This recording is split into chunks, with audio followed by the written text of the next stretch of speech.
بسم اللہ الرحمن الرحیم الحمد للہ کفا وسلام علی عبادہ الذین اصطفى اما بعد اعوذ باللہ من الشیطان الرجیم بسم اللہ الرحمن الرحیم یا ایہا الذین آمنوا استعینوا بالصبر والصلاة ان اللہ مع الصابرین وقال تعالی وسنجزی الشاکرین وقال تبارک وتعالی ومن يتوکل علی اللہ فهو حسبہ صدق اللہ مولانا العظیم۔ قرآن پاک میں ایک مقام پر یہ آیت آئی ہے کہ وما يستوي الاحیاء ولا الاموات، کہ جو لوگ زندہ ہیں اور جو مردہ ہیں وہ برابر نہیں ہو سکتے۔ زندوں کی زندگی اور مردوں کی مردنی دونوں کو ایک پڑھنے میں نہیں رکھا جا سکتا، اور اگر ان دونوں چیزوں کو ایک ساتھ وزن کیا جائے گا تو زندگی غالب آئے گی مردنی پر، اور زندگی کے احساسات اور زندگی کی رعنائیاں ان کا مقابلہ موت کی بے رونقی نہیں کر سکتی۔ وما يستوي الاحیاء ولا الاموات، غور کیجئے کہ اتنی بڑی حقیقت جو دیوار پر لکھے ہوئے نقش کی طرح واضح ہو، قرآن مجید نے اتنی اہمیت سے اس کو کیوں بیان کیا؟ بھئی یہ تو ایک چھوٹا بچہ بھی بتا دے گا کہ مردہ اور زندہ برابر نہیں ہو سکتے، ایک بے پڑھا لکھا انسان بھی بتا دے گا کہ مردہ اور زندہ برابر نہیں ہو سکتے۔ ایک ایسا شخص جس نے کبھی مدرسے میں، اسکول میں، یونیورسٹی میں تعلیم نہیں حاصل کی، اس سے آپ سوال کریں کیا زندہ اور مردہ برابر ہو سکتے ہیں؟ وہ کہے گا ہرگز نہیں۔ تو اتنی سامنے نظر آنے والی چیز کو اگر قرآن مجید نے بیان کیا ہے تو کیوں؟ وجہ اس کی یہ ہے کہ قرآن مجید ان الفاظ کے ذریعے در حقیقت موازنے اور تقابل کا ایک دروازہ کھول رہا ہے، اور علم کا ایک باب عظیم وا کر رہا ہے، اس طور پر کہ یاد رکھو جس طرح زندہ اور مردہ برابر نہیں ہو سکتے، اسی طرح علم کے ذریعے زندگی حاصل کرنے والا اور جہالت کی اندھیریوں میں پھنس جانے والا، یہ دونوں برابر نہیں ہو سکتے۔ اور یہ بھی یاد رکھو کہ جس شخص نے اللہ کی یاد کے ذریعے اپنے دل کو زندہ کر لیا، اور جس شخص کا دل دنیا کی لذتوں اور غفلتوں کی وجہ سے مردہ ہے، ان دونوں کا کوئی مقابلہ نہیں۔ وما يستوي الاحیاء ولا الاموات، زندہ اور مردہ برابر نہیں ہو سکتے۔ جو شخص اللہ کی یاد میں مشغول ہے، جو شخص اپنی اصلاح کی محنت میں لگا ہوا ہے، جو اپنے دل پر اللہ کی ضربیں لگا رہا ہے، جس کو فکر ہے کہ دل زندہ کہیں تو نہ مر جائے، جس کو یہ احساس ہے کہ اگر میرے پہلو میں دھڑکنے والا دل اپنے اصل کام میں نہیں لگے گا تو اس کے اندر زندگی کے آثار ختم ہو جائیں گے، وہ پہلو میں دھڑکتا تو رہے گا لیکن اپنے اصل کام سے غافل ہونے کی وجہ سے اس کی روحانی موت واقع ہو جائے گی، اور یہ روحانی موت انسان کے دل کو نابینا بنا دے گی۔ اب پڑھیے قرآن کی وہ آیت جس میں یہ ارشاد ہوا فَإِنَّهَا لَا تَعْمَى الْأَبْصَارُ وَلَكِنْ تَعْمَى الْقُلُوبُ الَّتِي فِي الصُّدُورِ، ان کی آنکھیں اندھی نہیں ہوئی ہیں بلکہ ان کے وہ دل اندھے ہو گئے جو ان کے پہلوؤں میں۔ قرآن اس حقیقت کو واضح کر رہا ہے کہ ظاہری بصارت تو ان کی بالکل ٹھیک ہے، دیکھ رہے ہیں، چیزوں کو محسوس کر رہے ہیں، حقائق کو جانتے ہیں، لیکن دنیا کی لذتیں، جاہ و شہرت کے فتنے، مال و اسباب کی رونقیں ان کو اندر سے اتنا کھوکھلا کر چکی کہ ظاہری بصارت ہونے کے باوجود ان کے دل اندھے ہو کر باطنی بصارت سے محروم ہو چکے ہیں۔ اور جس کی ظاہری آنکھ اندھی ہو وہ بھی تو اپنے دل کی بصارت سے کام لے کر بہت آگے بڑھ سکتا ہے، لیکن جس کا دل اندھا ہو جائے وہ روحانیت کی راہ میں 2 قدم بھی نہیں چل سکتا۔ فَإِنَّهَا لَا تَعْمَى الْأَبْصَارُ وَلَكِنْ تَعْمَى الْقُلُوبُ الَّتِي فِي الصُّدُورِ، اسی لیے کہنے والے نے یہ بھی کہا کہ باطن ہیں بہت ایسے جو مشتعل نہیں ہیں، باطن ہیں بہت ایسے جو مشتعل نہیں ہیں، سب کے پہلو میں دل ہیں، سب اہل دل نہیں ہیں۔ دل ہر ایک کے پہلو میں ہے، لیکن اس میں جو تازگی ہونی چاہیے، جو حرارت ہونی چاہیے، جو پاکیزگی ہونی چاہیے، خون پھینکنے والا دل جب تک نور پھینکنے والا دل نہ بنے وہ دل کہلانے کا حقدار نہیں۔ دل مشکل سے دل بنتا ہے، جس طرح بستی کا بسنا کھیل نہیں ہے، بستی بستے بستے بستی ہے، اسی طرح دل کا آباد ہونا بھی کھیل نہیں ہے۔ دل بھی بڑی محنت کے بعد، مشقت کے بعد، کوششوں کے بعد، مجاہدات کے بعد، پابندیوں کے مرحلوں سے گزرنے کے بعد، صحبت شیخ اور اطاعت مرشد کے بعد، غیر مشروط بات ماننے کے مرحلے سے گزر کر دل بنتا ہے۔ اس سے پہلے دل کوڑا کرکٹ کا مقام تو ہو سکتا ہے، تجلی گاہ ربانی نہیں بن سکتا۔ تجلی گاہ ربانی دل کو بنانا کہ وہ اللہ کے انوار کا محبت بنے، اللہ کی تجلیات وہاں اتریں، اللہ تعالیٰ کی رحمتوں کا دل مرکز بن جائے، اللہ تعالیٰ کی محبت دل میں سما جائے۔ ہمارے سلسلہ عالیہ کے بہت بڑے بزرگ تھے، حضرت خواجہ میر درد رحمۃ اللہ علیہ، دہلی کے بہت بڑے شاعر بھی تھے اور صاحب دل انسان تھے۔ انہوں نے فرمایا ارض و سما کہاں تیری وسعت کو پا سکے، یہ میرا ہی دل ہے وہ کہ جہاں تو سما سکے۔ کائنات میں قلب انسانی وہ جگہ ہے کہ جہاں اللہ کی تجلیات اترتی ہیں، اور دل اتنا وسیع ہو جاتا ہے کہ کائنات کی وسعت مومن کامل کے دل کی وسعت کے سامنے کمتر نظر آتی ہے۔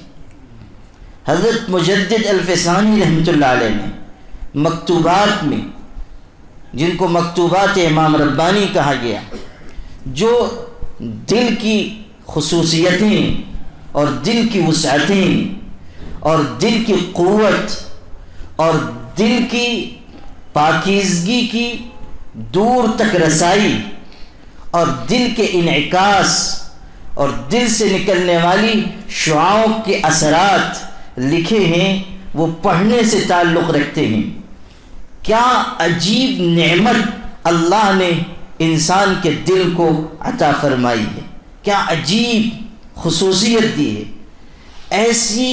ایسی غیر معمولی دولت اللہ نے دل کی شکل میں دی ہے کہ اس کا ہم اندازہ نہیں کر سکتے۔ پڑھنا چاہیے کہ اللہ نے دل میں کیسی کیفیتیں رکھی ہیں، دل میں کیا قوت رکھی ہے، دل کے اندر اللہ تعالیٰ نے کیسے اسرار پوشیدہ فرمائے ہیں، دل کتنا پرت در پرت ہے، اور جب دل پر محنت ہوتی ہے تو اس کے کیا کیا اثرات نظر آتے ہیں، اور صاحب دل کی پرواز کہاں تک ہوتی ہے اور کیسے انقلابات برپا ہوتے ہیں۔ ہمارے مریدوں میں ایک صاحب ہیں، معمر ہیں، میں نے ان کو مراقبات مشارب کی تعلیم دی۔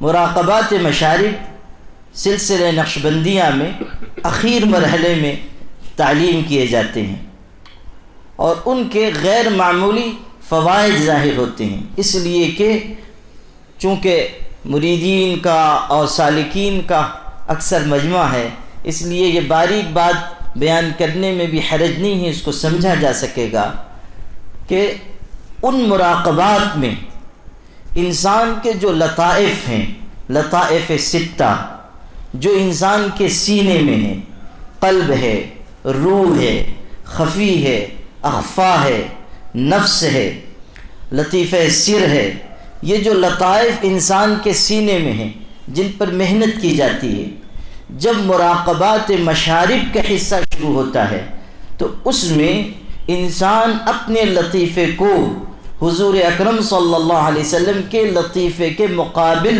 تصور کرتا ہے اور اس سے فیض کشید کرتا ہے، یعنی یہ اس میں تصور کرایا جاتا ہے کہ میرا لطیفہ قلب حضور اکرم صلی اللہ علیہ وسلم کے لطیفہ قلب کے بالمقابل ہے، اور تجلیات افعالیہ کا فیض جو حضور اکرم صلی اللہ علیہ وسلم کے قلب اطہر سے حضرت آدم کے قلب میں منتقل ہوا، وہ تجلیات افعالیہ کا فیض میرے دل میں آ رہا ہے۔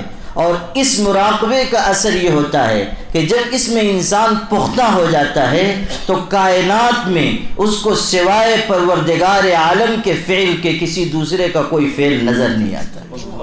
وہ سمجھتا ہے کہ جو ہو رہا ہے وہ سب اللہ کی مرضی سے ہو رہا ہے، جو ہو رہا ہے وہ اللہ کے اشارے سے ہو رہا ہے، اس کے اندر نفی ما سوی اللہ پیدا ہوتی ہے، اللہ کے علاوہ ساری چیزوں سے انقطاع پیدا ہوتا ہے، نفی ما سوی اللہ، یہ کیفیت ہوتی ہے، انقطاع کی کیفیت پیدا ہوتی ہے۔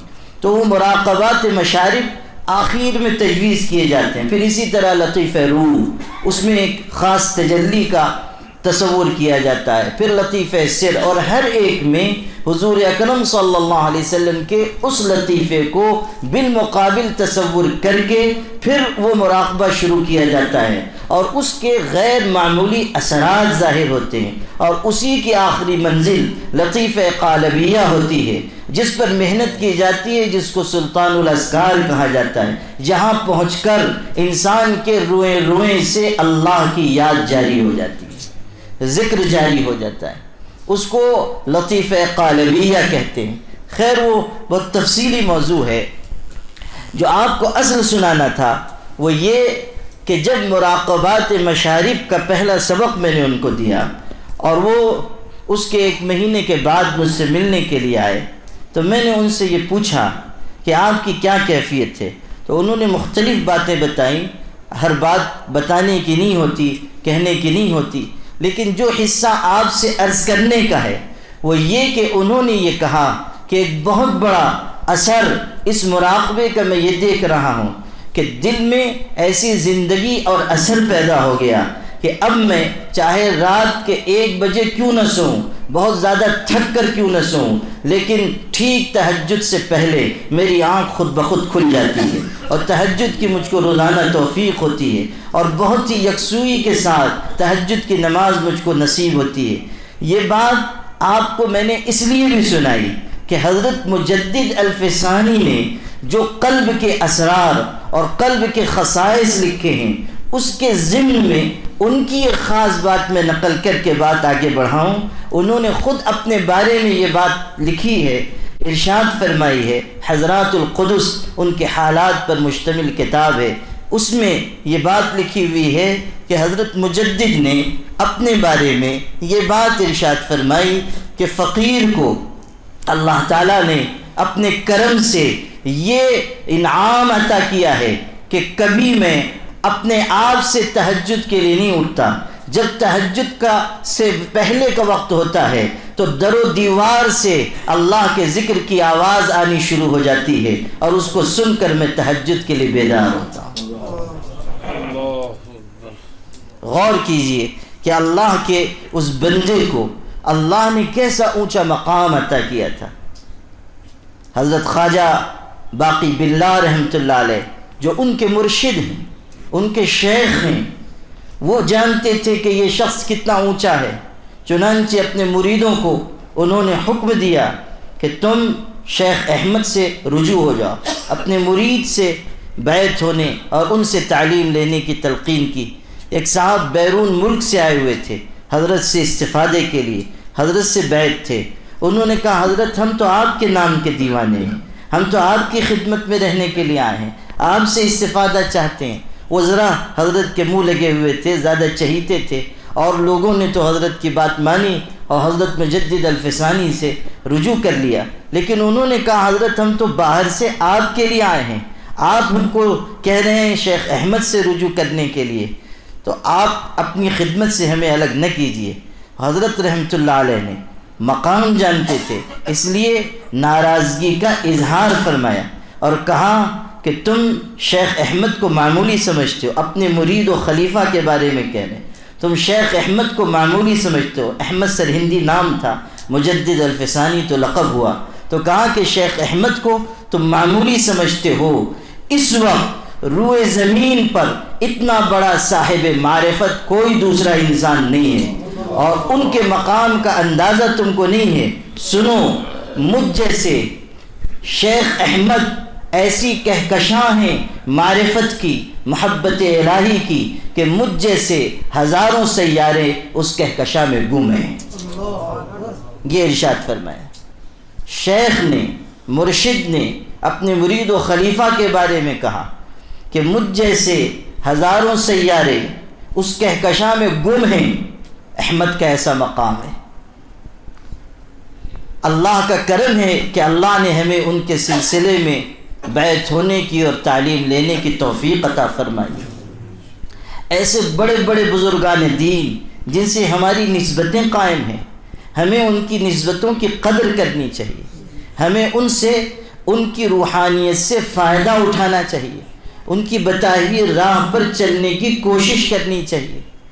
جو بات میں عرض کر رہا تھا وہ یہ کہ جب انسان اپنے دل پر محنت کرتا ہے تب دل میں زندگی پیدا ہوتی ہے. جو صفات ہیں جن کو قلبی صفات کہا گیا، مثلا صبر ہے، شکر ہے، توکل ہے، خشیت ہے، انابت ہے، احتیاط ہے، یہ ساری چیزیں جو قلبی صفات کہلاتی ہیں اس وقت تک انسان کو حاصل نہیں ہوں گی جب تک کہ انسان محنت نہیں کرے گا. اور جب تک یہ صفات انسان کے اندر نہیں آئیں گی انسان کا دل حقیقی دل نہیں بنے گا، زندگی نہیں آئے گی، مردوں کی طرح کی زندگی ہوگی. بظاہر جی رہے ہیں، کھا رہے ہیں، پی رہے ہیں، بلکہ ماشاءاللہ بہت سوں سے زیادہ کھا رہے ہیں. کھانے میں تو ہمارا کوئی مقابلہ نہیں ہے.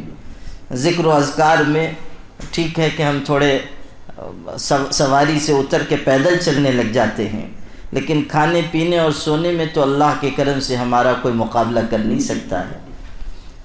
تو جو اصل کرنے کا کام تھا اس میں ہماری محنت کم ہو رہی ہے. جو قلبی صفات حاصل کرنی تھی، فنائیت، تواضع، عبدیت، اپنے آپ کو مٹا دینا، اپنے آپ کو جھکا دینا، اپنی شخصیت کو، اپنی ہستی کو گم کر دینا. حضرت مرزا مظہر جانے جانا رحمۃ اللہ علیہ سلسلہ نقشبندیہ ہی کے بزرگ ہیں. ارشاد فرمایا کہ میں نے عبدیت اور فنائیت کے لیے بے شمار مجاہدات کیے، بہت محنت کی، برسوں برس اللہ کی یاد میں مشغول رہا. برسوں برس اپنے دل پر توجہ رکھی، اپنی نگرانی کی، اور کیا کیا نہ کیا ہوگا، تب کہیں جا کر ارشاد فرمایا کہ اب اللہ کے کرم سے مجھ کو ایسی فنائیت حاصل ہو گئی کہ اگر کوئی شخص آ کر مجھ کو سلام کرتا ہے تو مجھ کو یہ خیال ہوتا ہے کہ وہ مجھ کو نہیں، میری لاش کو سلام کر رہا ہے۔ مجھ کو یہ خیال ہوتا ہے کہ میں ختم ہو چکا، میں معدوم ہو چکا، موجود نہیں ہوں، معدوم ہوں، اور آنے والا مجھ کو نہیں، میری لاش کو سلام کرتا ہے۔ غور کیجئے کہ یہ فنائیت کا مقام، یہ عبدیت، یہ اپنی ہستی کو مٹا دینا، یہ انسانی صفت ہے، یہ قلبی صفت ہے۔ وَمَن يَتَوَكَّلْ عَلَى اللَّهِ فَهُوَ حَسْبُهُ، قرآن کہہ رہا ہے جو اللہ پر بھروسہ کرے گا اللہ اس کے لیے کافی ہو جائے گا، اللہ اس کے لیے کافی ہو جائے گا۔ ابن مسعود رضی اللہ تعالیٰ نقل فرما رہے ہیں، حضور اکرم صلی اللہ علیہ وسلم نے اس آیت کی تلاوت کی، ارشاد فرمایا کہ جو انسان بس اسی آیت کو پکڑ لے گا یہ آیت اس کے لیے کافی ہو جائے گی، یہ آیت انسان کے لیے کافی ہے۔ وَمَن يَتَوَكَّلْ عَلَى اللَّهِ فَهُوَ حَسْبُهُ، جو اللہ پر بھروسہ کرے گا اللہ اس کے لیے کافی ہے۔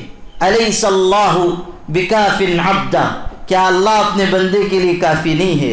کیا اس کی طاقت، اس کی قوت، اس کے انعامات، اس کے خزانے، اللہ تعالیٰ کے پاس موجود نعمتیں انسان کے لیے کافی نہیں ہیں؟ أَلَيْسَ اللَّهُ بِكَافٍ عَبْدًا، سوال کیا گیا اور بتایا جا رہا ہے کہ اللہ کے خزانے سے لینے کا راستہ یہ ہے کہ اللہ پر بھروسہ کرو تو اللہ تم کو اتنا دے گا جتنے کا تم گمان بھی نہیں کرتے ہو۔ وَمَن يَتَوَكَّلْ عَلَى اللَّهِ فَهُوَ حَسْبُهُ۔ اب یہ توکل، یہ اعتماد علی اللہ کی دولت، یہ صبر، یہ شکر، یہ انابت، خشیت، یہ سب قلبی صفات ہیں، اور محنت کرنے کے بعد یہ صفات حاصل ہوتی ہیں، باتیں بنانے سے نہیں، امنگوں اور آرزوؤں سے نہیں، چاہتوں سے نہیں۔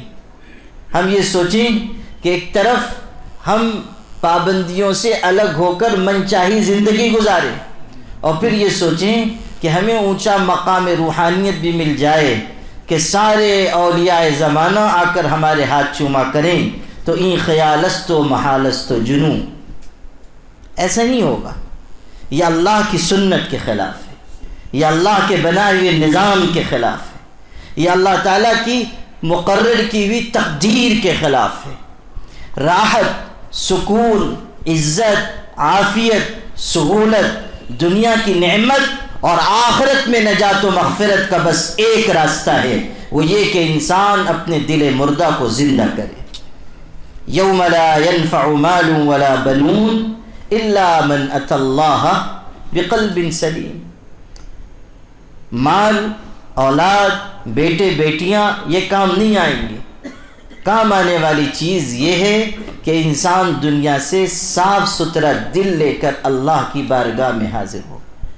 الا من اتى اللہ بقلب سلیم، لفظ دیکھیے، قرآن پاک کہہ رہا ہے قلب سلیم، صاف ستھرا دل، بے عیب دل۔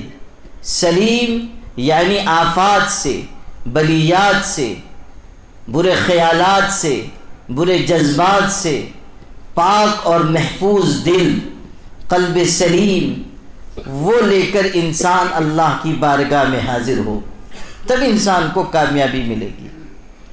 انسان جب اللہ تعالیٰ کی محبت میں اپنے دل پر محنت کرتا ہے تو دل بنتا ہے، دل سے غفلت دور ہوتی ہے، دل سے دنیا کی محبت نکلتی ہے، دل سے اسباب کی طرف رغبت نکلتی ہے۔ یہ جو آج ہمارے ساتھ مسئلہ ہے کہ ہم یہ چاہتے ہیں کہ فلاں صاحب بھی مجھ کو اچھا سمجھیں، فلاں صاحب بھی مجھ کو اچھا سمجھیں، اور فلاں صاحب بھی مجھ کو اچھا سمجھیں۔ وہ کیوں ہے؟ اس لیے کہ ہماری نگاہ اس پر ہے کہ دنیا کے ان لوگوں کے ذریعے مجھ کو عزت ملے گی، اسباب پر اور مخلوق پر نظر ہے، ہم اس پر یقین نہیں رکھ رہے ہیں کہ عزت کا سارا پیمانہ خدا کے دست قدرت میں ہے۔ وہ عزت دینے والا ہے، وہ سہولت دینے والا ہے، وہ نوازنے والا ہے، وہ قلوب کو جھکانے والا ہے، وہ اپنی طرف سے آسمانوں سے قبولیت اتارنے والا ہے۔ ثم یوضع له القبول فی الارض، حدیث پاک میں صاف کہا گیا جب اللہ اپنے بندے سے محبت کرتا ہے، جبریل سے کہتا ہے تم بھی محبت کرو، جبریل فرشتوں سے کہتے ہیں تم بھی محبت کرو، اللہ، جبریل، فرشتے سب محبت کرنے لگ جاتے ہیں۔ ثم یوضع له القبول فی الارض، پھر اللہ اس بندے کی مقبولیت زمین پر اتارتا ہے۔ گویا کہ اللہ تعالیٰ یہ بتا رہا ہے کہ مجھ کو چاہنے والے بندے کا یہ مقام ہے کہ پہلے دنیا کے لوگ اس کو نہیں چاہیں گے، پہلے ہم اس کو چاہیں گے، پھر دنیا کے لوگوں کے درمیان اس کی مقبولیت اتاریں گے۔ مقبولیت اوپر سے اترے گی، مقبولیت اللہ اور فرشتوں کی جماعت سے ہوتے ہوئے نیچے آئے گی۔ یہ نہیں کہ دنیا کے انسان عزت کر رہے ہیں، یہ ہوگا کہ پہلے اللہ اس کو محبوب بنائے گا، فرشتے اس کو محبوب بنائیں گے، پھر دنیا کے انسانوں کی نگاہ میں وہ مقبول ہوگا۔ ثم یوضع له القبول فی الارض، وہ مقبولیت جس میں دنیا کے 10 20 25 50 1000 2000 لوگ ماننے لگیں، اس مقبولیت کے مقابلے میں کیا حیثیت ہے کہ جس میں اللہ کی چاہت اور اس کے فرشتوں کی چاہت انسان کو ملتی ہے، اللہ کی محبت ملے، اللہ کے فرشتوں کی محبت ملے۔ مولانا احمد علی لاہوری رحمۃ اللہ علیہ کے ایک فرزند تھے مولانا حبیب احمد، وہ ہجرت کر کے چلے گئے تھے، مکہ مکرمہ میں رہے، قرآن مجید کا درس دیتے تھے اور پھر وہیں انتقال ہوا اور وہیں مدفون ہوئے۔ بہت ہی اونچے درجے کے شخص تھے، خود مولانا احمد علی بہت اونچے مقام کے انسان تھے، بہت اونچے شخص۔ انتقال ہوا اور تدفین ہوئی، 1962 میں ان کا انتقال ہوا اور تدفین ہوئی تو قبر سے خوشبو پھوٹ پڑی، اور اتنی خوشبو کہ لوگ ان کی قبر کی مٹی اٹھا کر لے جاتے تھے اور ہفتوں خوشبو آتی رہی۔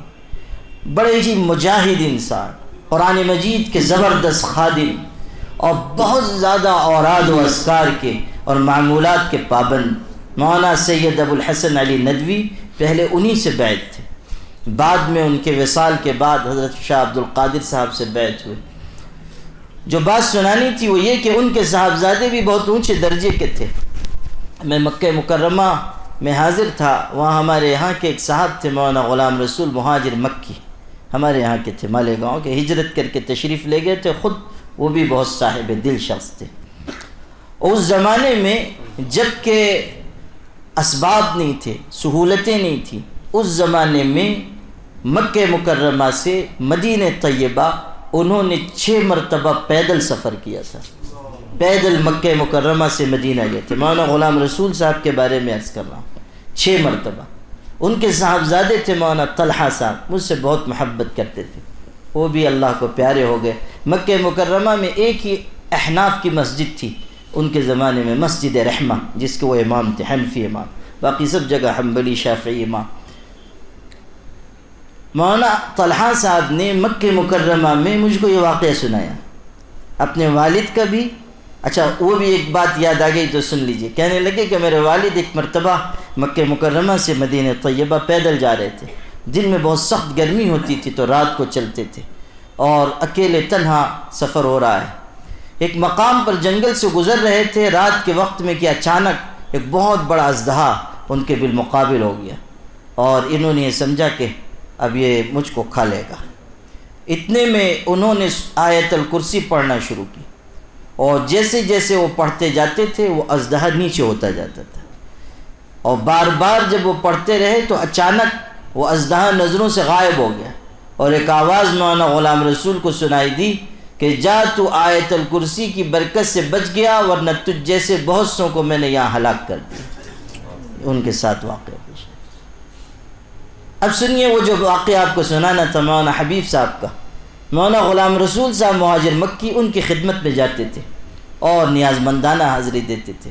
مولانا حبیب احمد صاحب نے نکاح بھی نہیں کیا تھا، مجرد تھے، اور مکے میں قیام تھا، کوئی ذریعہ معاش بھی نہیں تھا، اور لوگوں میں بہت پیسے تقسیم کرتے تھے، سخاوت تھی، اور اپنے تکیے کے نیچے سے وہ نئے نئے ریال نکالتے تھے اور لوگوں کو بانٹتے تھے، تو اور روب اتنا تھا کہ کوئی پوچھ نہیں پاتا تھا۔ تو ایک دن انہوں نے ہمت کر کے پوچھا کہ حضرت یہ جو آپ نئے نئے ریال دیتے ہیں، آپ کا کوئی کاروبار تو ہے نہیں، ملازمت تو ہے نہیں، کیا جن آپ کے تابع ہیں جو آپ کو دے جاتے ہیں؟ وہ کہتے تھے کہ بہت زور سے حضرت غصے میں آئے، اور غصے میں آ کر فرمایا کہ کیا واہیات بات کرتے ہو، جنات نہیں اللہ کے فرشتے رات کو رکھ کر جاتے ہیں۔ یہ بات سنانی تھی کہ اللہ تعالیٰ محبت کرتا ہے اور اس کے فرشتے محبت کرتے ہیں، ملائکہ۔ ثم یوضع له القبول فی الارض، پھر اللہ روئے زمین پر مقبولیت اتارتا ہے۔ یہ چیز سمجھنے کی ہے کہ ہمارے اور آپ کے اعمال میں ایسی کیفیت پیدا ہو کہ اللہ کی محبت اور اس کے فرشتوں کی محبت حاصل ہو، اور یہ اس وقت تک نہیں ہوگا جب تک کہ دل میں زندگی نہ آئے۔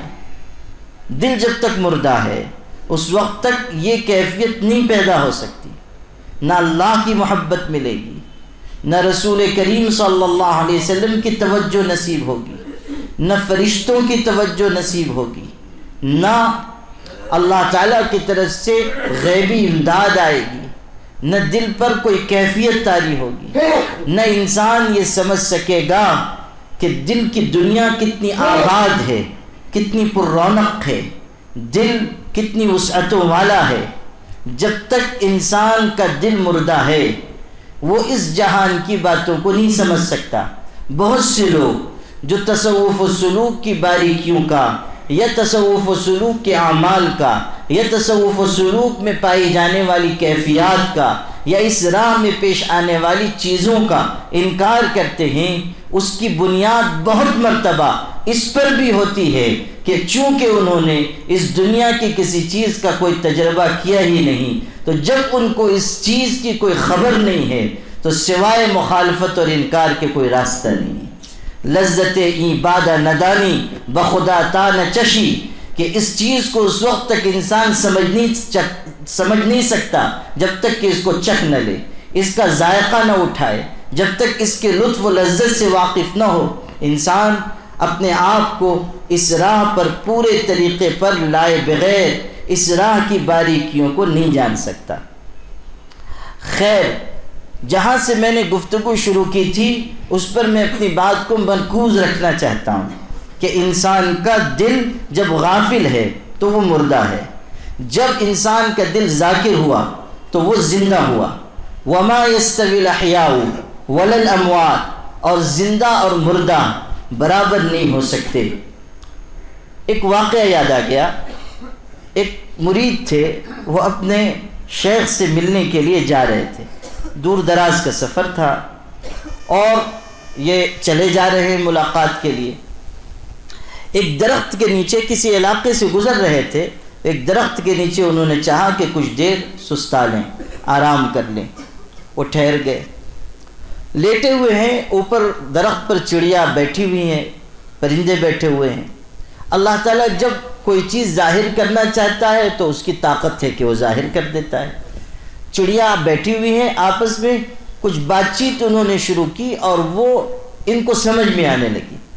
تو ایک چڑیا دوسرے سے کہنے لگی کہ دیکھو یہ بیچارہ کتنی دور سے محنت کر کے جا رہا ہے اپنے پیر صاحب سے ملنے کے لیے، شیخ سے ملاقات کے لیے، حالانکہ اس کے پیر صاحب کا تو انتقال ہو گیا، دنیا سے چلے گئے، اور یہ جا رہا ہے ملاقات کے لیے۔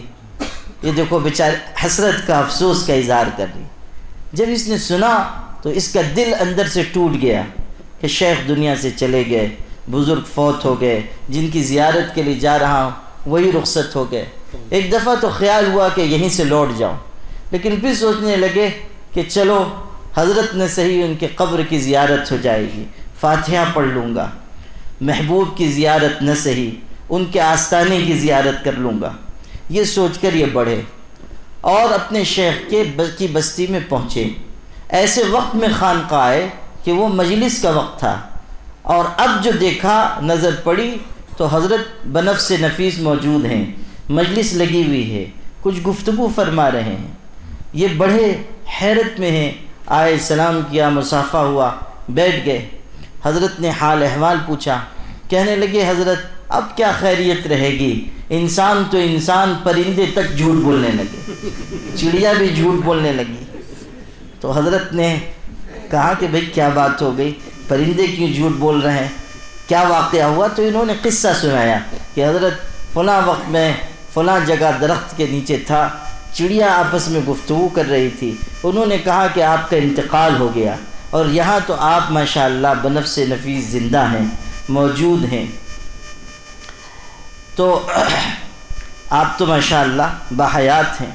مولانا سلیم صاحب آپ کو دیکھ کے قصہ یاد آ گیا اسی پر، وہ یہ کہ جب عرب کسی کے بارے میں کہتے ہیں کہ وہ زندہ ہے تو اس کے لیے تعبیر استعمال کرتے ہیں کہ حی یرزق، کہ زندہ ہے ماشاءاللہ، کھا پی رہا ہے، رزق مل رہا ہے، کہتے ہیں حی یرزق، کہ زندہ ہے، کھا پی رہا ہے ماشاءاللہ۔ تو ایک صاحب نے، ایک عرب نے اپنے کسی ساتھی سے پوچھا کہ وہ تمہارے والد صاحب زندہ ہیں؟ انہوں نے کہا کہ ہاں الحمدللہ حی یرزق، زندہ ہیں، کھا پی رہے ہیں الحمدللہ۔ والدہ کہنے لگے ہاں حیۃ ترزق، اچھا تمہاری اہلیہ بیوی سے بہت پریشان تھا، تو کہنے لگا کہ ہاں ہاں حیۃ تسعی، حیۃ تسعی۔ یہ سب صرف مولوی ہی سمجھیں گے۔ قرآن مجید میں آیا ہے حضرت موسیٰ علیہ السلام کے لاٹھی جب وہ زمین پہ پھینکتے تھے تو وہ سانپ بن جاتی تھی دوڑتا ہوا، حیۃ تسعی۔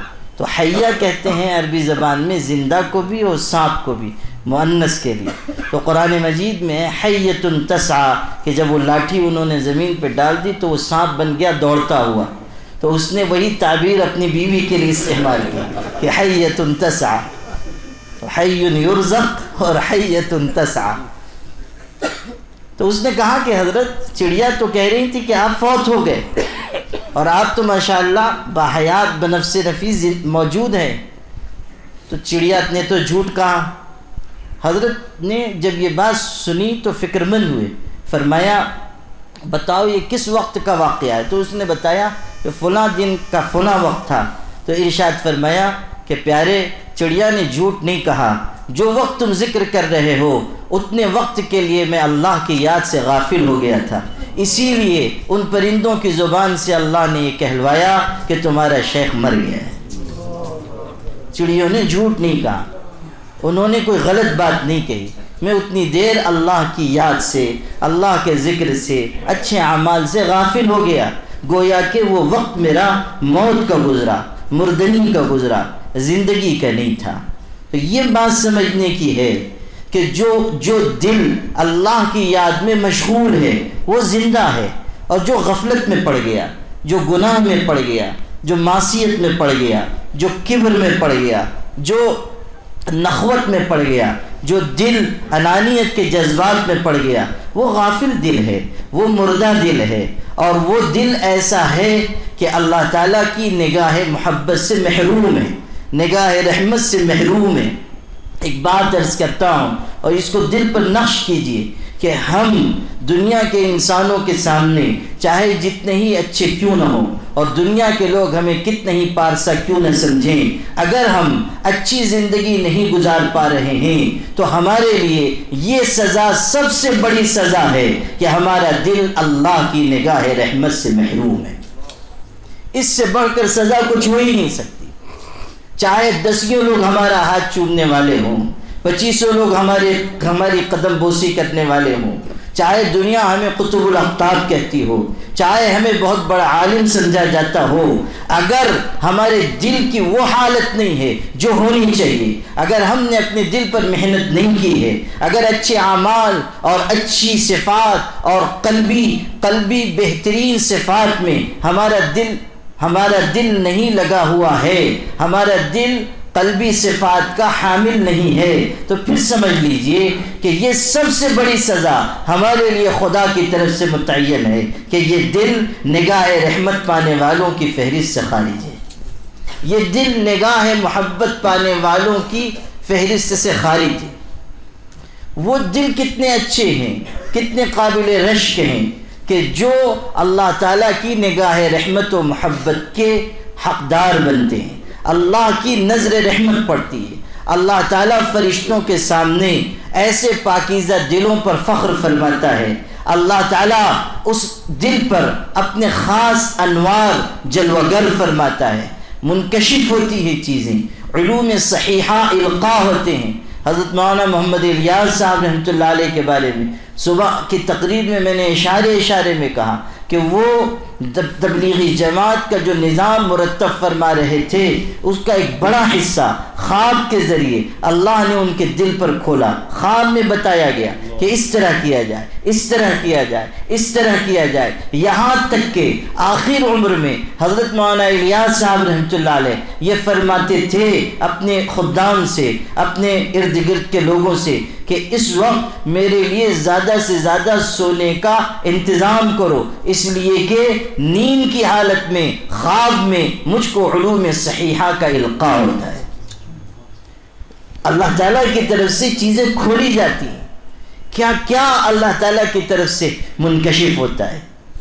جب دل آئینہ ہو جاتا ہے تو کائنات کی بہت ساری چیزیں انسان کے اوپر کھول دی جاتی ہیں، کیا کیا وہ جاننے لگ جاتا ہے۔ اللہ اکبر۔ ہمارے حضرت شاہ فضل رحمان گنج مراد آبادی رحمۃ اللہ علیہ اتنا صاف شفاف اور پاکیزہ دل تھا کہ چیزیں اتنی تیزی سے منکشف ہوتی تھی، حیران ہو جاتے تھے لوگ۔ میرے حضرت رحمۃ اللہ علیہ نے بار بار مجھ سے نقل فرمایا، بار بار ارشاد فرمایا کہ حضرت تشریف رکھتے تھے خانقاہ میں، ندی پڑتی تھی حضرت کے ہاں آنے کے لیے، چھوٹی سی خانقاہ تھی، اب بھی بہت چھوٹی سی جگہ ہے، مسجد تھی، چند حجرے تھے، ایک مقبرہ تھا، وہیں حضرت مقیم ہوتے تھے، ساری زندگی وہیں گزاری۔ حضرت رحمۃ اللہ علیہ تشریف فرمائیں، ان کا خادم تھا، باورچی تھا، خانقاہ کا نظام سنبھالنے والا، نام تھا سلیم نام تھا۔ وہ تشریف فرما ہوتے تھے اور حضرت تشریف فرما ہے اور خادم حاضر ہے۔ اتنے میں حضرت کہتے تھے کہ سلیم 7 لوگوں کا کھانا تیار کرو، ندی پار کر رہے ہیں، 8 لوگوں کا کھانا تیار کرو، 10 لوگوں کا، جتنے مہمان بتاتے تھے تھوڑی دیر کے بعد، گھنٹے بھر کے بعد اتنے ہی مہمان نازل ہوتے تھے۔ یہ بیٹھے بیٹھے خانقاہ میں خبر دے رہے ہیں 10 مہمان آ رہے ہیں، 25 مہمان آ رہے ہیں، کھانا تیار رکھو۔ مہمان آئے اور کھانا پیش کیا گیا۔ اللہ نے عجیب و غریب قوت کشف عطا کی تھی۔ ایک بہت بڑے عالم تھے ندوے میں، وہ مسلکن سلفی تھے، انہوں نے خود ارشاد فرمایا حلقہ درس میں کہ ہمیں پیری مریدی سے کوئی مناسبت نہیں ہے اور ہم کسی پیر کو مانتے نہیں ہیں سوائے حضرت شاہ فضل رحمان گنج مراد آبادی کے۔ تو طلبہ نے پوچھا کہ ان کو کیسے آپ ماننے لگے؟ تو کہنے لگے کہ جوانی کا زمانہ تھا اور میرے ایک ساتھی کے جو عالم تھے، اس پر بات چیت ہوئی کہ یہ پیری مریدی کرنے والے سنت کا اتباع نہیں کرتے ہیں، بدعات میں پڑے ہوئے ہیں۔ ہم دونوں نے یہ طے کیا کہ اس زمانے میں تو سب سے بڑے صوفی شاہ فضل رحمان ہیں، چلو ان سے بحث کریں گے۔ چنانچہ دونوں جوان عالم ماشاءاللہ سلفی دونوں نکلے اور سفر کر کے حضرت کے ہاں جا رہے ہیں۔ ظہر کا وقت ہوا تو حضرت کے یہاں سے پہلے کوئی قصبہ تھا، وہاں مسجد میں یہ دونوں ٹھہر گئے، اور چونکہ دھوپ کا وقت تھا تو نماز کے بعد وہیں کھانا کھا کے آرام بھی کیا۔ مسجد کے اوپر چڑھے تو قریب میں ایک باغ تھا، وہاں چماروں کی کوئی بارات آئی ہوئی تھی اور اس میں مرد عورتیں کچھ ناچ رہے ہیں، گا رہے ہیں، جیسا کہ ان کا رواج ہوتا ہے۔ تو یہ مسجد کے چھت پر سے ادھر دیکھتے رہے، نظر پڑی ادھر ناچ گانا ہو رہا تھا، نظر رک گئی، تھوڑی دیر دیکھتے رہے، پھر نیچے اترے، عصر کی نماز پڑھی اور اس کے بعد پھر آگے بڑھے۔ حضرت کے ہاں خانقاہ میں پہنچے تو مغرب کے بعد کا وقت ہو چکا تھا، مغرب کے بعد حاضر ہوئے۔ کہتے ہیں، خود روایت بیان کر رہے ہیں کہ جیسے ہی ہم دونوں خانقاہ میں داخل ہونے لگے، حضرت تشریف رکھتے تھے، حضرت نے خادموں سے کہا نکالو ان مردودوں کو، یہاں کہاں چلے آئے؟ مغرب کے بعد کسی کا مہمان بننا سنت سے ثابت ہے، بڑے آئے بحث کرنے، مسجد کی چھت پر سے ناچ گانا دیکھتے ہیں اور مجھ سے بحث کرنے چلے آتے ہیں۔ کہتے ہیں کہ ہم تو شرم سے پانی ہو گئے کہ یہ شخص جو ہے پورا نام اعمال پڑھ کر سنا رہا ہے، کوئی ایک فرد جرم بھی ایسی باقی نہیں ہے جو اس نے پڑھ کر نہ سنائی ہو۔ کہتے ہیں کہ ہم لوگ قدموں میں گر گئے، معافی مانگی۔ آپ غور کیجئے کہ اللہ تعالیٰ نے کیسی قوت مکاشفہ عطا کی تھی۔ یہ اتباع سنت کا، محنت اور مجاہدے کا، کثرت ذکر کا نتیجہ تھا۔ صاف شفاف دل، اللہ نے بہت ہی بابرکت ان کو بنایا تھا۔ ایک مرتبہ مولانا علی میاں نے نقل کیا ہے تذکرہ شاہ فضل الرحمٰ میں کہ خانقاہ کے قریب کنواں تھا، حضرت اس کی مڈیر پر بیٹھ کر عصر کی نماز کے بعد تسبیح پڑھ رہے تھے، اور کنویں کا پانی بہت ہی کھارا تھا، بہت ہی تلخ پانی تھا، اور حضرت کنویں کی مڈیر پر بیٹھ کر تسبیح پڑھ رہے تھے۔ اچانک تسبیح ہاتھ سے چھوٹ گئی اور پانی میں گر گئی۔ جس دن سے تسبیح گری وہ تلخ اور کڑوا پانی میٹھا ہو گیا، اور جب تک حضرت باحیات رہے وہ میٹھا رہا۔ جس دن حضرت کی وفات ہوئی پانی پھر سے کڑوا ہو گیا، پانی پھر سے تلخ ہو گیا۔ آپ غور کیجئے کہ اللہ تعالیٰ نے کیسی برکت نصیب فرمائی تھی، اللہ کا نام لینے کی وجہ سے کیسی غیر معمولی قوتیں اللہ نے نصیب کی تھی۔ ان کے تو سینکڑوں واقعات ہیں، وہ بیان کرنے کا موقع نہیں۔ جو بات اصل آپ کی خدمت میں عرض کرنی ہے وہ یہ کہ ہم جس راہ پر چل رہے ہیں وہ دل کو زندہ کرنے کی راہ ہے، دل کو بنانے کی محنت ہے، دل کو روشن کرنے اور چمکانے کی محنت ہے۔ اس محنت میں ہمیں آگے بڑھنا چاہیے، کوشش بڑھانی چاہیے، محنت بڑھانی چاہیے، جد و جہد میں اضافہ کرنا چاہیے، احتیاط اور گناہوں سے بچنے کی عادت ڈالنی چاہیے۔ جو قلب کو نقصان پہنچانے والی بیماریاں ہیں ان کو اپنے اندر سے نکالنا چاہیے۔ کبر ہے، اپنے آپ کو بڑا سمجھنا ہے، حسد ہے، بغض ہے، عداوت ہے، لوگوں سے کینہ کپٹ ہے، بہت ساری خرابیاں ہیں جو انسان کے دل کو اندر سے کھوکھلا کرتی ہیں، اندر سے انسان کے دل کو ناکارہ بنا دیتی ہے۔ ریاکاری کی بیماری ہے، نمائش کی بیماری ہے، انسان کے زبان کے غلط استعمال کی بیماری ہے۔ ذرا غصہ آ گیا اول فول بکنے لگے، غصہ آ گیا قابو میں نہیں، کیا کہہ رہے ہیں سمجھ میں نہیں آ رہا۔ ایک طرف ہم ذکر بھی کر رہے ہیں، ایک طرف ہم تصوف کی راہ میں لگے ہوئے ہیں، اور دوسری طرف غصے پر قابو نہیں ہے، زبان پر قابو نہیں ہے، ہماری زبان سے دوسروں کو تکلیف پہنچ رہی ہے۔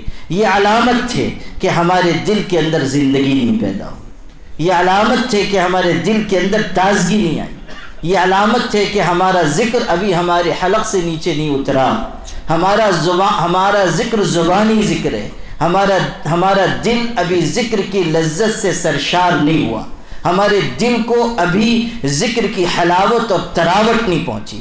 یہ بالکل واضح نشانی، کسوٹی موجود ہے، تھرمامیٹر موجود ہے کہ آپ پرکھ کر دیکھیے کہ میرے اندر ذکر اتر رہا ہے یا نہیں، میرے اندر کیفیت آ رہی ہے یا نہیں۔ جو انسان اللہ تعالیٰ کے فضل سے دل کی زندگی پانے والا ہوگا اس کے اندر خاموشی آئے گی، اس کے اندر وقار آئے گا، اس کے اندر تحمل آئے گا، اس کے اندر برداشت کی قوت پیدا ہوگی، اس کے اندر لوگوں سے محبت آئے گی، اس کے اندر لوگوں کو قریب کرنے کا جذبہ پیدا ہوگا، دین کو پھیلانے کا جذبہ پیدا ہوگا۔ جس کا دل زندہ ہوگا وہ لوگوں سے نفرت نہیں کرے گا، اس کے اندر اکرام آئے گا، اس کے اندر تواضع آئے گی۔ جس کے دل کے اندر زندگی پیدا ہوگی اس کے آثار، اس کے اثرات، اس کے نتائج اس کے اعضاء و جوارح سے ظاہر ہوں گے۔ یہ وہ نشہ نہیں ہے کہ جس کے اثرات سامنے والے پر ظاہر نہ ہو، یہ وہ چیز ہے کہ انسان لب بند کر کے بھی بیٹھے گا تب بھی دل کا نور دوسروں پر منعکس ہوگا۔ یہ چیز سمجھنے کی۔ شیخ عبد الوہاب شعرانی نے تو طبقات میں یہاں تک لکھا ہے کہ من لم ينفعه سکوتنا لم ينفعه کلامنا، کہ جس شخص کو ہماری خاموشی سے نفع نہیں پہنچتا ہماری گفتگو سے بھی اس کو کوئی نفع نہیں پہنچے گا۔ یہ تو دل کی دولت ہے جو دل سے دل میں منتقل ہوتی ہے، زبان کا اس میں کچھ لینا دینا نہیں ہے، دل سے دل میں منتقل ہوتی ہے۔ میں نے اپنے حضرت رحمۃ اللہ علیہ کو ایک مرتبہ خط میں لکھا کہ حضرت تصوف کی بنیادی کتابوں کے نام لکھ دیں، میں مطالعہ کرنا چاہتا ہوں۔ حضرت رحمۃ اللہ علیہ نے ایک کتاب کا بھی نام نہیں لکھا، بلکہ مجھ جواب یہ لکھا کہ تصوف قال کا نہیں حال کا نام ہے، یہ پڑھنے کی چیز نہیں ہے، برتنے کی چیز ہے۔ ایک کتاب کا بھی نام نہیں لکھا، فرمایا تصوف قال نہیں ہے، تصوف حال ہے، اور تصوف پڑھنے کی چیز نہیں ہے، تصوف برتنے کی چیز ہے۔ یہ تو وہ چیز ہے کہ انسان کے اندر اس کو اتارا جائے گا، انسان اپنے اندر کیفیات پیدا کرے گا، خصوصیات پیدا کرے گا، صفات پیدا کرے گا، تب اللہ اس میں چمک دمک عطا کرے گا، تب اللہ تعالیٰ اس کے اندر تازگی پیدا کرے گا، تب اللہ تعالیٰ اس کو عروج عطا کرے گا، تب اللہ تعالیٰ اس کو بلندی عطا کرے گا، اور اتنا عروج کہ تصور نہیں کیا جا سکتا۔ ابن الفارض رحمۃ اللہ علیہ بہت بڑے بزرگ گزرے ہیں، جب انتقال کا وقت آیا، حضرت تھانوی نے نقل کیا ہے، انتقال کا وقت آیا تو اللہ تعالیٰ کی طرف سے 8 جنتیں منکشف ہو گئیں اور جنت کے نظارے سامنے نظر آ رہے ہیں۔ اس وقت اس اللہ کے بندے نے کیسا جملہ کہا، عروج دیکھو، بلندی دیکھو، ارشاد فرمایا کہ لو کانت منزلتی عندکم ما قد رأیت فقد ضیعت عمری، کہ اللہ اگر میرا مقام تیری نگاہ میں وہ ہے جو میں دیکھ رہا ہوں تو میں نے اپنی عمر ضائع اور برباد کر دی، ان جنتوں کے لیے اور ان نعمتوں کے لیے میں نے مجاہدہ نہیں کیا۔ جب یہ بات کہی تو وہ جنتیں ہٹا دی گئی اور اللہ تعالیٰ کی کوئی تجلی ظاہر ہوئی، فطار روحہ فرحا بہ، پھر ان کی روح اس تجلی کے نظارے میں مشغول ہو کر خوشی خوشی خدا کی بارگاہ میں حاضر ہو گئی۔ یہ کیفیت ہے، یہ عروج ہے، یہ عروج ہے۔ حضرت بایزید بستامی رحمۃ اللہ علیہ سے ان کے مرید پوچھ رہے ہیں، حضرت آپ غوث ہیں، حضرت نے فرمایا نزہ شیخک عن القطبیہ عن الغوثیہ، پھر پوچھا آپ قطب ہیں، کہا قطب سے بھی اوپر، پھر کہا آپ اقطاب ہیں، آپ اوتاد ہیں، آپ ابدال ہیں، وغیرہ وغیرہ وغیرہ۔ ہر جگہ وہ کہتے تھے کہ اس سے اپنے شیخ کو بری سمجھو۔ کہا پھر آپ کا مقام کیا ہے؟ تو حضرت نے فرمایا کہ اللہ تعالیٰ نے مجھ سے ارشاد فرمایا کہ مانگو تم کیا مانگتے ہو؟ تو میں نے کہا اود اللہ اودہ و اختار اللہ اختارا، کہ میری چاہت یہ ہے کہ میری کوئی چاہت ہی باقی نہ رہے، اور میرا اختیار یہ ہے کہ تیرے علاوہ کسی کو میں اختیار نہ کروں۔ عروج دیکھیے، عروج اور بلندی دیکھیے، اور کن فضاؤں میں پرواز ہوئی اور کن مقامات تک پہنچے، اور یہ بھی ایک باب عظیم ہے۔ لیکن ابھی جو عرض کرنا ہے وہ یہ کہ ہم اپنے آپ پر محنت کا مزاج بنائیں، جو قلبی بیماریاں ہیں ان کو نکالیں، اور جو قلبی صفات ہیں ان کو حاصل کرنے کی محنت میں لگیں۔ صرف ذکر کرنے سے کام نہیں بنے گا، صرف مراقبہ کرنے سے کام نہیں بنے گا۔ لوگ یہ سمجھتے ہیں کہ ہم نے بس مراقبے میں سر جھکایا تو بس الحمدللہ حضرت جبریل کے سگے بھتیجے بن گئے، بس اس سے نیچے تو ہمارا کوئی مقام ہے ہی نہیں۔ یہ چیز نہیں ہے۔ ذکر کرنا اپنی جگہ، مراقبہ کرنا اپنی جگہ، معمولات پورے کرنے اپنی جگہ، لیکن اپنی بیماریاں دور کرنی ہوں گی، قلبی صفات کے حاصل کرنے کی محنت کرنی ہوگی۔ ایک ایک چیز دیکھیں، صبر آیا کہ نہیں، شکر آیا کہ نہیں، انابت آئی کہ نہیں، فلاں بیماری نکلی کہ نہیں، کبر تو نہیں ہے، حسد تو نہیں ہے، دل میں انانیت تو نہیں ہے، ریاکاری کا جذبہ تو نہیں ہے، لوگوں سے زیادہ میل جول تو نہیں ہے۔ یہ سب چیزیں سیکھنے کی ہیں۔ زیادہ بولنے کی بیماری تو نہیں ہے۔ بہت سے ہمارے سالکین ہیں 2 گھنٹہ ذکر کرتے ہیں تو 3 گھنٹہ بکواس کرتے ہیں۔ کہاں سے ذکر کا نور باقی رہے گا؟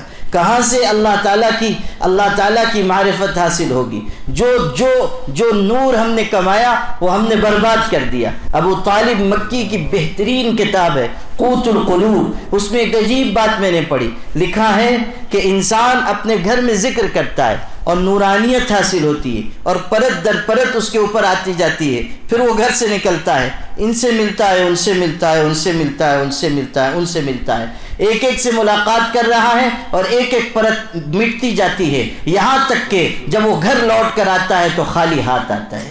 جو نور اس نے کمایا تھا وہ سب اس نے لٹا دیا، جو نور اس نے حاصل کیا تھا وہ سب برباد ہو گیا۔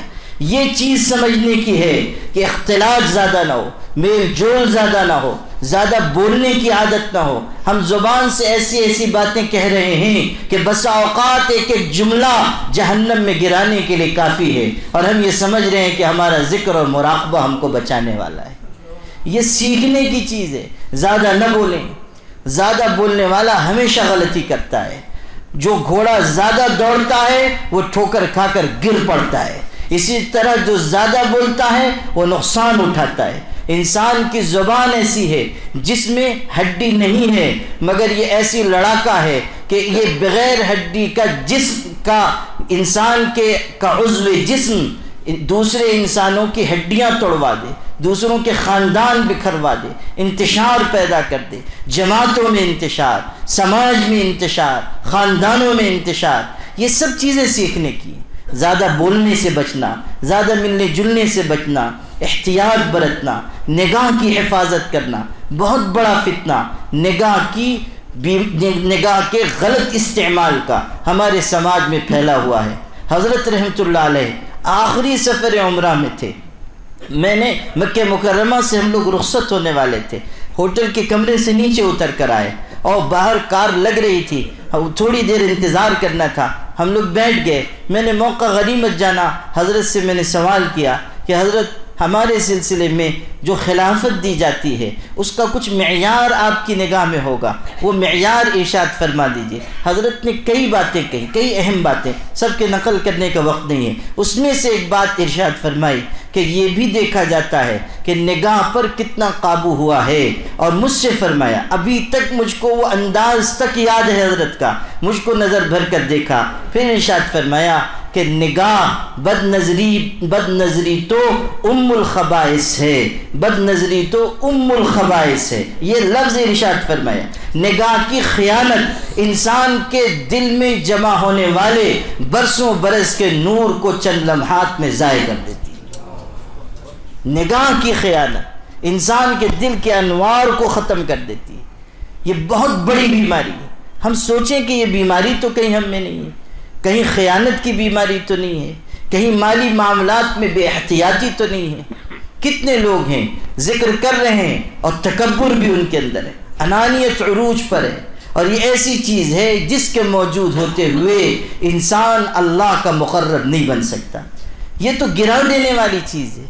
ایک تفسیر میں نے پڑھا کہ ایک شخص بہت ہی حسین و جمیل، نوجوان، ہٹا کٹا، تندرست، ایک بزرگ بیان کرتے ہیں کہ میں سفر کرتا ہوا فلاں علاقے میں پہنچا، مسجد میں اس جوان پہ نظر پڑی، بہت ہی حسین و جمیل، بہت طاقتور، تندرست و توانا۔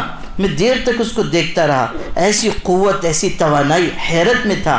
اس نے مجھ کو غور سے دیکھتا ہوا پایا تو مجھ سے کہنے لگا آپ اتنی غور سے کیا دیکھ رہے ہیں؟ تو اس کی زبان سے، ان کی زبان سے نکلا کہ میں دیکھ رہا ہوں کہ تم کو دیکھ رہا ہوں کہ کیسی قوت، کیسی طاقت تم کو حاصل ہے، کیسا حسن و جمال تم کو حاصل ہے۔ مجھے حیرت ہو رہی، مجھ کو تعجب ہو رہا ہے، چونکہ اس شخص کے دل میں اپنی خوبصورتی اور طاقت کا غرور بھرا ہوا تھا، غرور، تکبر بھرا ہوا تھا۔ تو اس نے پلٹ کر کہا کہ تم کو کیا تعجب ہو رہا ہے؟ مجھ پر تو پیدا کرنے والے کو بھی تعجب ہے، مجھ پر پیدا کرنے والے کو بھی حیرت ہے۔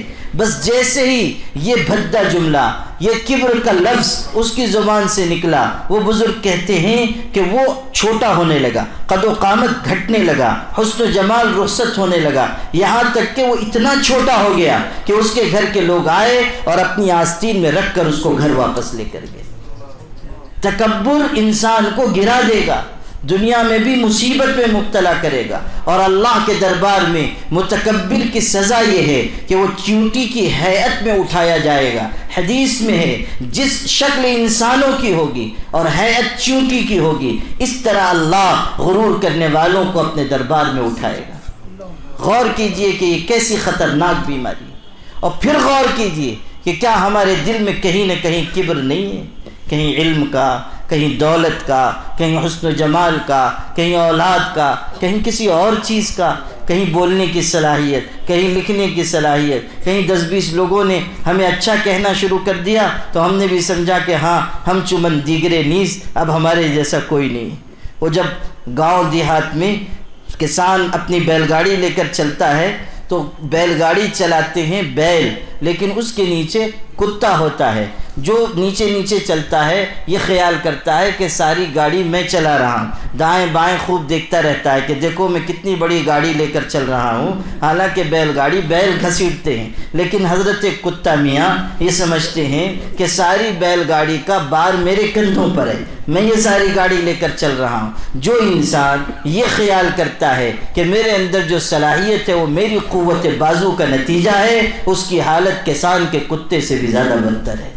وہ تو بے شعور ہے. ہم کو اللہ نے شعور دیا، ہمیں اللہ نے سمجھ دی، ہمیں اللہ نے علم دیا. ہمیں یہ خیال کرنا چاہیے کہ جو نعمت مل رہی ہے وہ میرے پاک پروردگار کا عطیہ ہے، میں اس کے آگے بھکاری ہوں. موسیٰ علیہ السلام کے الفاظ قرآن میں پڑھیے، رب انی لما انزلت الی من خیر فقیر. اتنا بڑا پیغمبر کہہ رہا ہے کہ اللہ جو بھلائی تو عطا کرے میں اس کا بھکاری ہوں، میں اس کا فقیر ہوں، محتاج ہوں، مانگنے والا ہوں. اتنا بڑا پیغمبر خدا کی بارگاہ میں عاجزی کا اظہار کر رہا ہے. یہ سیکھیے. خانقاہ سے جڑنے کا مطلب یہ ہے کہ انسان اپنے دل کو زندہ کرنے کی محنت میں لگے. جب تک یہ برائیاں نہیں نکلیں گی اور قلبی صفات حاصل نہیں ہوں گی، اس وقت تک سچا دین حاصل نہیں ہوگا. اللہ تعالی ہم سب کو عمل کی توفیق عطا فرمائے اور اس محنت کی فکر نصیب فرمائے. اب چھوٹے چھوٹے 3 عمل بتاتا ہوں، اس کو دھیان سے سنیے اور اس کو زندگی میں لائیے. نبی کریم صلی اللہ علیہ وسلم نے ارشاد فرمایا، جو شخص پابندی کے ساتھ ہر نماز کے بعد آیت الکرسی 1 مرتبہ پڑھتا ہے، اس کے اور جنت کے درمیان سوائے موت کے کوئی چیز حائل نہیں ہے. یعنی مرتے ساتھ وہ جنت میں داخل ہوگا. یہ حضور صلی اللہ علیہ وسلم کا ارشاد ہے. ہمارے سلسلے میں تلقین کیا جاتا ہے کہ ہر نماز کے بعد آیت الکرسی پابندی سے پڑھی جائے، لیکن ہوتا یہ ہے کہ 4 نماز کے بعد پڑھی، 1 کے بعد غائب کر دی، 3 کے بعد پڑھی، 2 میں غائب کر دی. یہ کیفیت نہ ہو. ہر نماز کے بعد پابندی سے آیت الکرسی کا ورد کیا جائے. اس کی یہ فضیلت ہے کہ انسان مرتے ہی سیدھا جنت میں داخل ہوگا. اتنا فضیلت والا عمل ہے، صحیح حدیثوں میں آیا.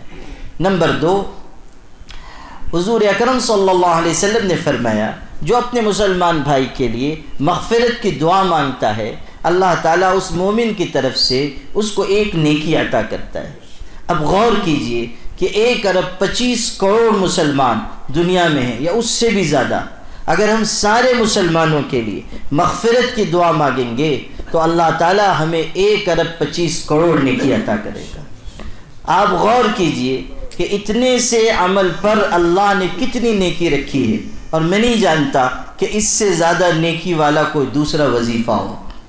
اللہم اغفر لی وللمؤمنین والمؤمنات والمسلمین والمسلمات. اس کو یاد کر لیجئے اور ہر فرض نماز کے بعد 1 مرتبہ پڑھنے کا معمول بنائیے، اور اس ارادے سے پڑھیے کہ اللہ تعالیٰ وہ وعدہ جو حدیث میں ہے اس کا اجر و ثواب اور وہ وعدہ میرے حق میں پورا فرما. وہ وعدہ ہے کہ ہر مسلمان کی طرف سے 1 نیکی ملے گی. اگر ہم نے 1 مرتبہ یہ کہا تو 1 ارب 25 کروڑ نیکی اللہ عطا کرے گا. اللہم اغفر لی وللمؤمنین والمؤمنات والمسلمین والمسلمات. ایک اور فائدہ اس عمل کا ہے، تیسرا عمل سمجھ لیجئے. اسی دعا کا ایک اور فائدہ حدیث میں ہے، وہ یہ کہ جو 27 مرتبہ روزانہ اس ورد کو بلا ناغہ عمل میں رکھے گا، اس دعا کو، اللہ تعالیٰ اس کو مستجاب الدعا بنا دے گا. یعنی اللہ تعالیٰ اس کی دعائیں قبول فرمائے گا. تو 27 مرتبہ الگ سے اس کو پڑھنے کا معمول بنائیں. یہی دعا، اللہم اغفر لی وللمؤمنین والمؤمنات والمسلمین والمسلمات. ہر نماز کے بعد 1 دفعہ اور 27 مرتبہ الگ سے. 3 اعمال ہوئے. چوتھا عمل، لا حول ولا قوت الا باللہ. ہمارے سلسلے مجددیہ کا ختم بھی ہے. 100 مرتبہ درود شریف، 500 مرتبہ لا حول ولا قوت الا باللہ، پھر 100 مرتبہ درود شریف. یہ حضرت مجدد الفسانی کا ختم ہے. یہ تو ہم لوگ عام طریقے پہ نہیں کرتے، لیکن جو چلتے پھرتے ہو جائے، لا حول ولا قوت الا باللہ، جتنا ہو جائے اس کو پڑھنا چاہیے. نبی کریم صلی اللہ علیہ وسلم نے فرمایا کہ یہ جنت کے خزانوں میں سے ایک خزانہ ہے. ایک حدیث میں ہے جنت کے نیچے کے خزانوں میں سے یہ ورد اترا ہے. ایک حدیث میں یہ ہے کہ یہ 99 بیماریوں سے شفا ہے، جن میں سے ہلکی چیز ہم اور غم ہے. یعنی رنج اور غم ہلکی چیز ہے. ایسی 99 بیماریوں سے لا حول ولا قوت الا باللہ شفا ہے.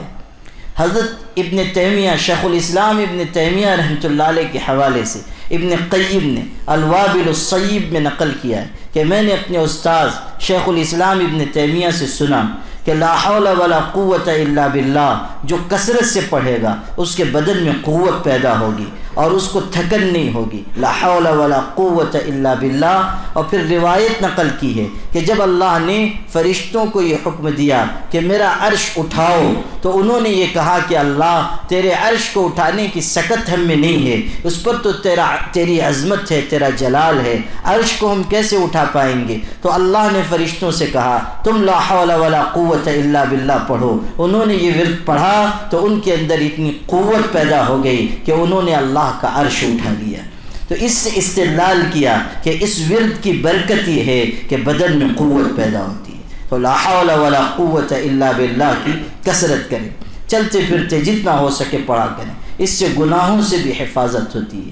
پانچویں چیز صحیح حدیث میں ہے، حضور اکرم صلی اللہ علیہ وسلم نے ارشاد فرمایا کہ جو ظہر کی نماز سے پہلے 4 رکعت اور ظہر کے بعد 4 رکعت پڑھنے پر مداومت کرے گا، یعنی ہمیشہ پڑھے گا، حرمہ اللہ تعالی علی النار، اللہ تعالیٰ اس پر دوزخ کی آگ کو حرام کر دے گا. ظہر سے پہلے 4 رکعت سنت، پھر ظہر کے بعد 2 رکعت سنت، پھر 2 رکعت نفل، ایسے کل 12 رکعتیں ظہر کے وقت پڑھنی چاہیے. 4 رکعت سنت، پھر 4 رکعت فرض، پھر 2 رکعت سنت، پھر 2 رکعت نفل، 12 رکعتیں. اس کی جو مداومت کرے گا اللہ تعالیٰ اس پر جہنم کی آگ کو حرام کر دے گا. یہ 5 اعمال میں نے چھوٹے چھوٹے بتائے ہیں. آج سے ارادہ کر لیجئے کہ انشاءاللہ اس پر ضرور عمل کریں گے. اللہ تعالیٰ ہم سب کو عمل کی توفیق عطا فرمائے. وآخر دعوانا ان الحمد للہ رب العالمین.